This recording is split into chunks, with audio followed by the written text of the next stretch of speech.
Section 8 of The Scarlet Letter by Nathaniel Hawthorne. Chapter 5. Hester at her Needle. Hester Prynne's term of confinement was now at an end.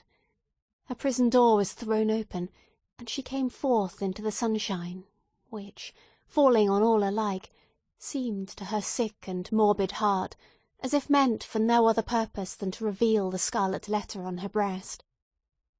Perhaps there was a more real torture in her first unattended footsteps from the threshold of the prison than even in the procession and spectacle that have been described, where she was made the common infamy, at which all mankind was summoned to point its finger.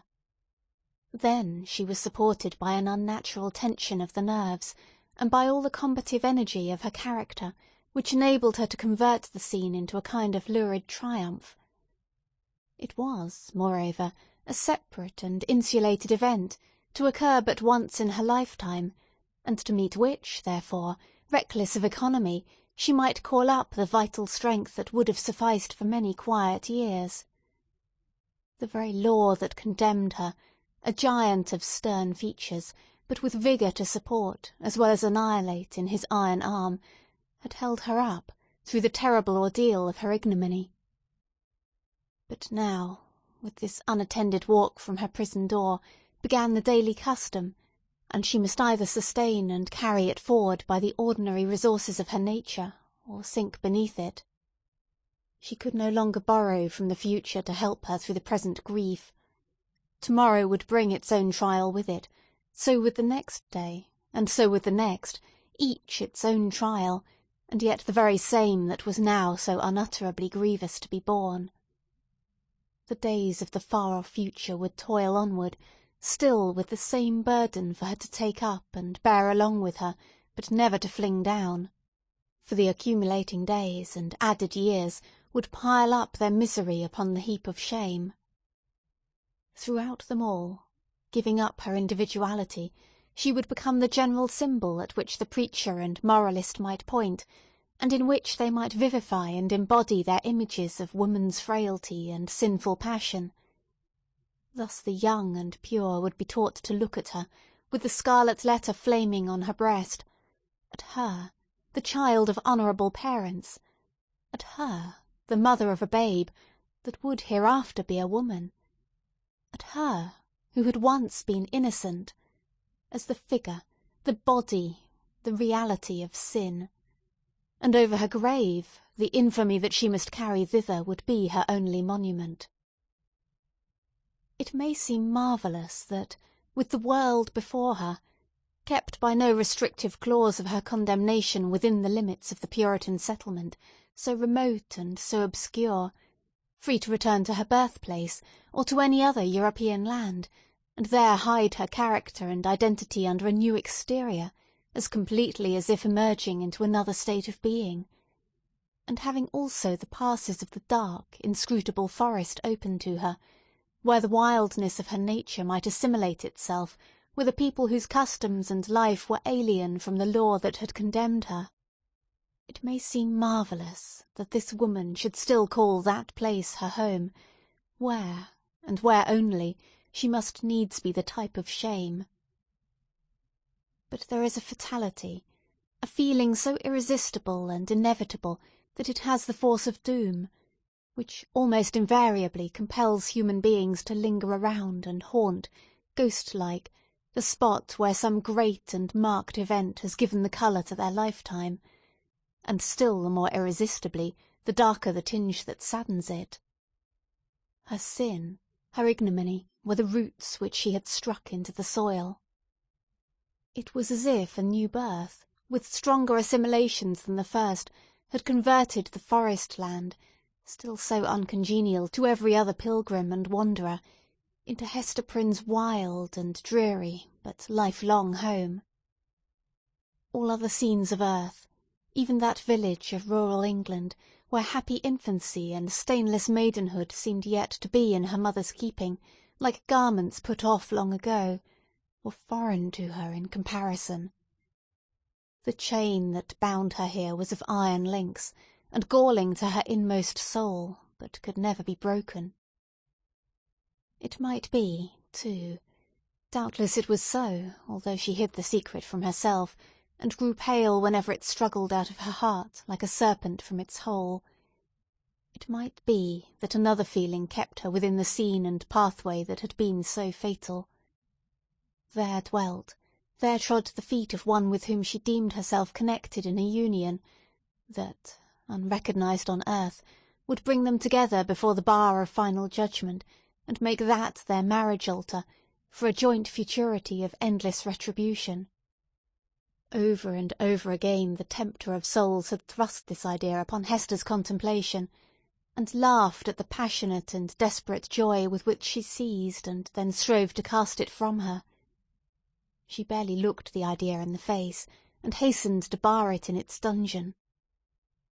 What she compelled herself to believe, what, finally, she reasoned upon as her motive for continuing a resident of New England, was half a truth and half a self-delusion. Here, she said to herself, had been the scene of her guilt, and here should be the scene of her earthly punishment, and so, perchance, the torture of her daily shame would at length purge her soul, and work out another purity than that which she had lost, more saint-like because the result of martyrdom. Hester Prynne, therefore, did not flee. On the outskirts of the town, within the verge of the peninsula, but not in close vicinity to any other habitation, there was a small thatched cottage. It had been built by an earlier settler, and abandoned because the soil about it was too sterile for cultivation, while its comparative remoteness put it out of the sphere of that social activity which already marked the habits of the emigrants. It stood on the shore, looking across a basin of the sea at the forest-covered hills towards the west.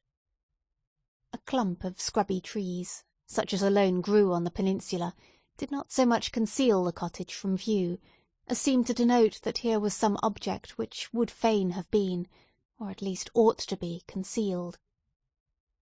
In this little lonesome dwelling, with some slender means that she possessed, and by the licence of the magistrates, who still kept an inquisitorial watch over her, Hester established herself with her infant child. A mystic shadow of suspicion immediately attached itself to the spot.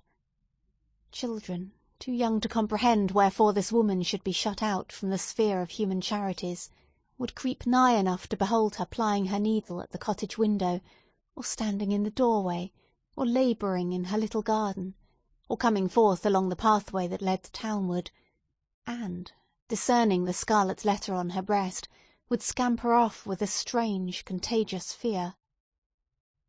Lonely as was Hester's situation, and without a friend on earth who dared to show himself, she, however, incurred no risk of want.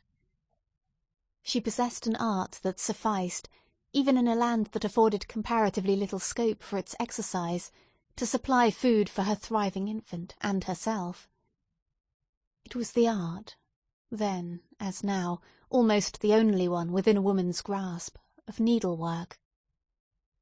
She bore on her breast, in the curiously embroidered letter, a specimen of her delicate and imaginative skill, of which the dames of a court might gladly have availed themselves, to add the richer and more spiritual adornment of human ingenuity to their fabrics of silk and gold.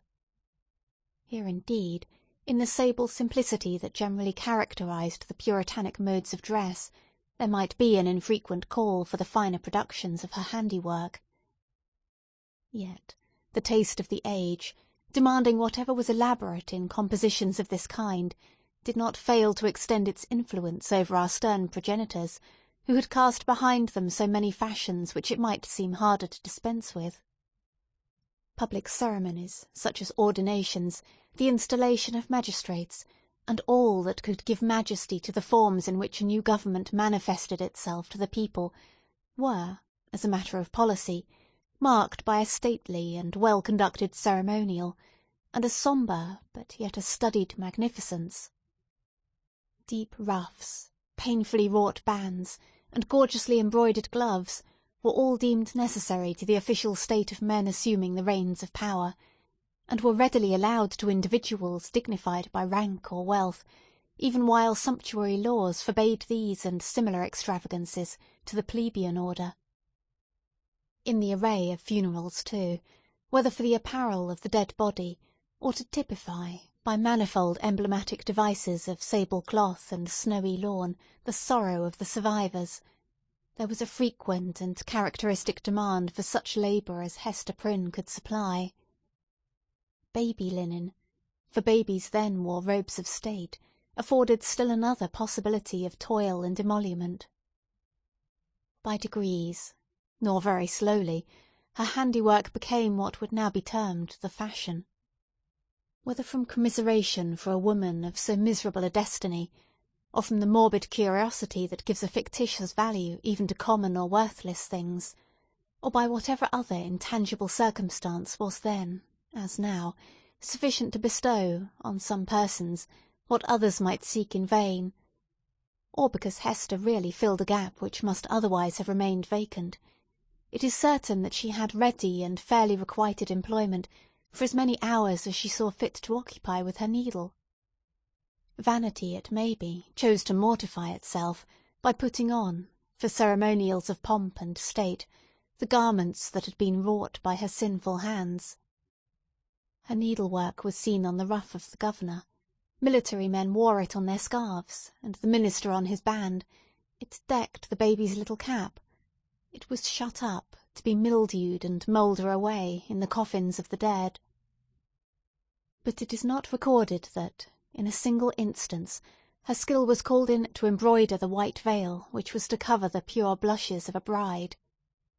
The exception indicated the ever-relentless rigour with which society frowned upon her sin. Hester sought not to acquire anything beyond a subsistence, of the plainest and most ascetic description, for herself, and a simple abundance for her child. Her own dress was of the coarsest materials and the most sombre hue, with only that one ornament, the scarlet letter, which it was her doom to wear. The child's attire, on the other hand, was distinguished by a fanciful, or, we might rather say, a fantastic ingenuity, which served indeed to heighten the airy charm that early began to develop itself in the little girl, but which appeared to have also a deeper meaning. We may speak further of it hereafter. Except for that small expenditure in the decoration of her infant, Hester bestowed all her superfluous means in charity on wretches less miserable than herself, and who not unfrequently insulted the hand that fed them. Much of the time, which she might readily have applied to the better efforts of her art, she employed in making coarse garments for the poor. It is probable that there was an idea of penance in this mode of occupation, and that she offered up a real sacrifice of enjoyment in devoting so many hours to such rude handiwork. She had in her nature a rich, voluptuous, oriental characteristic, a taste for the gorgeously beautiful, which, save in the exquisite productions of her needle, found nothing else, in all the possibilities of her life, to exercise itself upon. Women derive a pleasure, incomprehensible to the other sex, from the delicate toil of the needle. To Hester Prynne it might have been a mode of expressing, and therefore soothing, the passion of her life. Like all other joys, she rejected it as sin. This morbid meddling of conscience with an immaterial matter betokened, it is to be feared, no genuine and steadfast penitence, but something doubtful, something that might be deeply wrong beneath. In this manner, Hester Prynne came to have a part to perform in the world. With her native energy of character, and rare capacity, it could not entirely cast her off, although it had set a mark upon her more intolerable to a woman's heart than that which branded the brow of Cain. In all her intercourse with society, however, there was nothing that made her feel as if she belonged to it. Every gesture, every word, and even the silence of those with whom she came in contact, implied, and often expressed, that she was banished, and as much alone as if she inhabited another sphere, or communicated with the common nature by other organs and senses than the rest of humankind. She stood apart from moral interests, yet close beside them, like a ghost that revisits the familiar fireside, and can no longer make itself seen or felt, no more smile with the household joy, nor mourn with the kindred sorrow. Or, should it succeed in manifesting its forbidden sympathy, awaking only terror and horrible repugnance. These emotions, in fact, and its bitterest scorn besides, seemed to be the sole portion that she retained in the universal heart. It was not an age of delicacy, and her position, although she understood it well, and was in little danger of forgetting it, was often brought before her vivid self-perception, like a new anguish, by the rudest touch upon the tenderest spot. The poor, as we have already said, whom she sought out to be the objects of her bounty, often reviled the hand that was stretched forth to succour them. Dames of elevated rank, likewise, whose doors she entered in the way of her occupation, were accustomed to distil drops of bitterness into her heart, sometimes through that alchemy of quiet malice by which women can concoct a subtle poison from ordinary trifles, and sometimes also by a coarser expression that fell upon the sufferer's defenceless breast like a rough blow upon an ulcerated wound.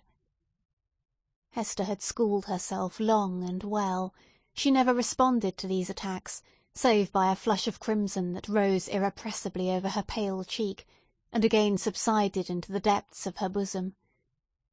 She was patient, a martyr indeed, but she forbore to pray for enemies, lest, in spite of her forgiving aspirations, the words of the blessing should stubbornly twist themselves into a curse.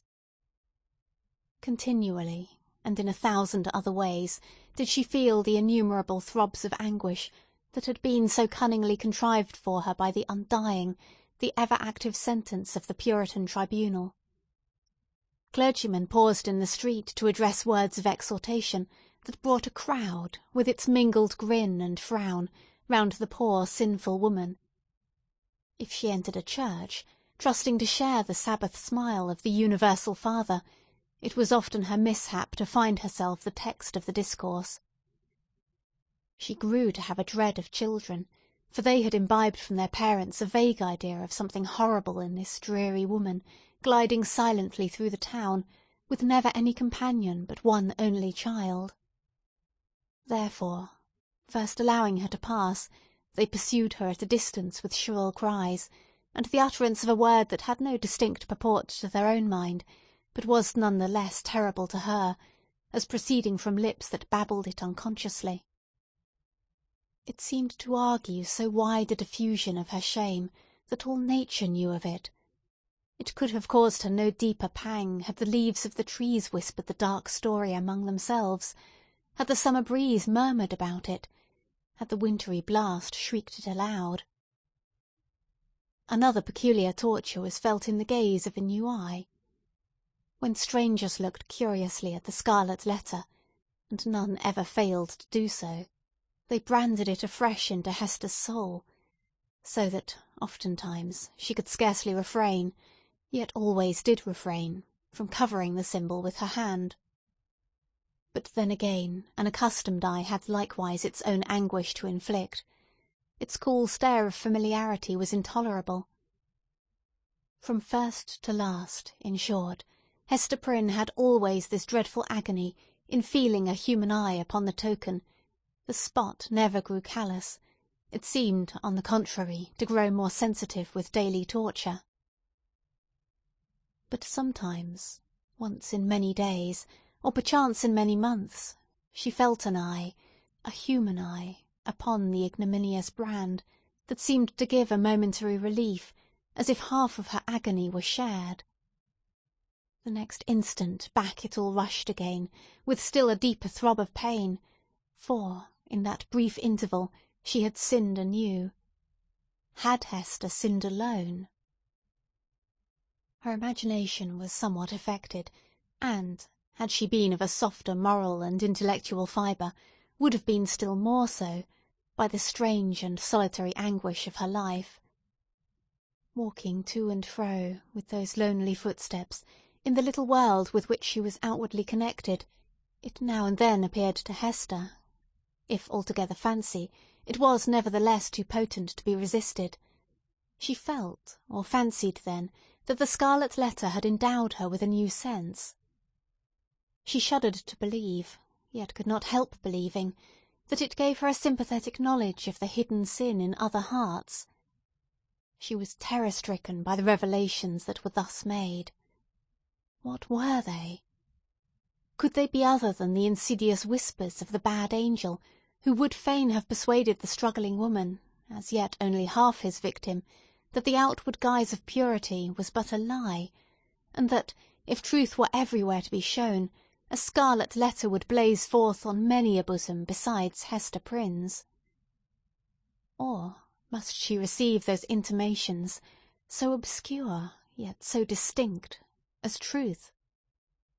In all her miserable experience there was nothing else so awful and so loathsome as this sense.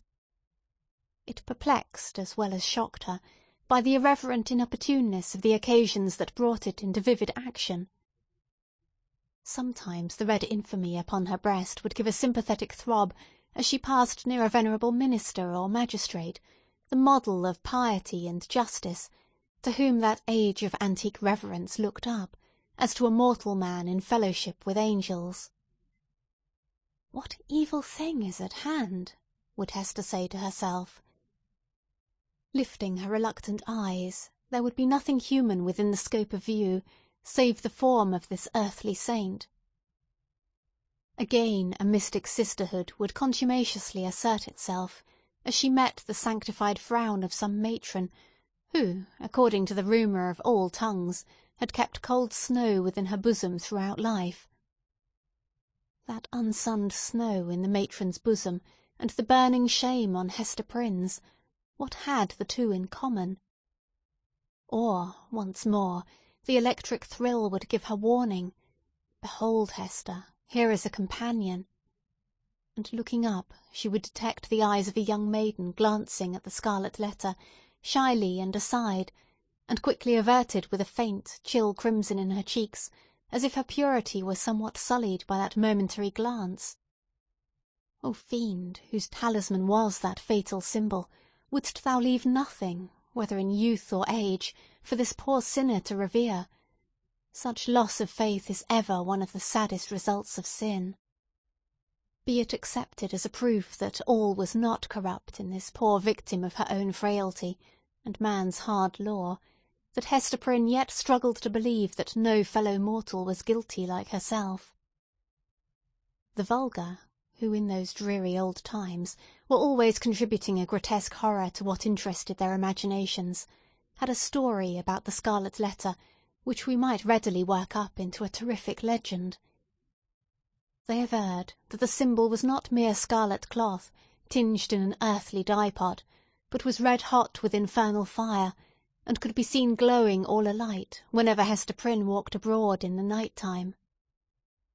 And, we must needs say, it seared Hester's bosom so deeply that perhaps there was more truth in the rumour than our modern incredulity may be inclined to admit. Section 8.